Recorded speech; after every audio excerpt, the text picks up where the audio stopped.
ከሱም ብዙ ያኮርፋል እንዴ? ዛሬ ደግሞ ጭራሽ ወሬም የለ። ላውራት እንዴ? አረ ይቅርብኝ፣ ጥጋባም አይቻል። እኔማ ያበጠ ይፈነዳታል እንጂ ካላወራኝም አላወራውም። ምን ለማመጠው መሰለው እንዴ? ጉድ እኮ ነው። ትንሽዬ ነገር 3 ቀን ታዘጋጋን። እንደውም ገደል ግባ። እጭ ቀስ ለነገር ሲሆንማ አፍ ይፈታል።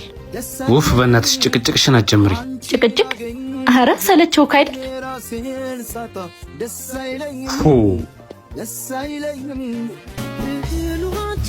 ምንድን ነው? አይታይህም?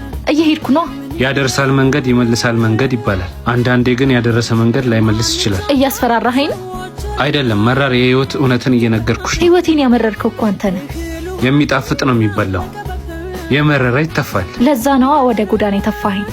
ለነገሩ መስማማት ከሌለበት ቤት የማይመልሰው ጎዳና ይሻላል። ከቤቱ ጎዳናው ተሽሎ ያቅ። ለይቅርታ መንገድ ካጣ ልብ መሄድ በስንት ጣም። መንገዱን ጨርቅ ያድርግልሽ አልልሽም። ኪዳን ያፈረሰ ጣት መመለሻ የለውም።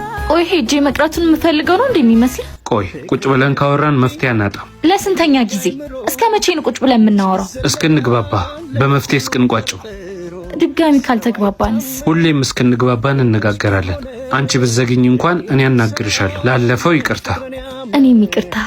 ባለመነጋገር ትዳሬን አጥቼ ነበር፣ በመነጋገር አተረፍኩት። አንድ ሐሳብ፣ አንድ መፍትሄ፣ በምክክር ከሰፈር እስከ ሀገር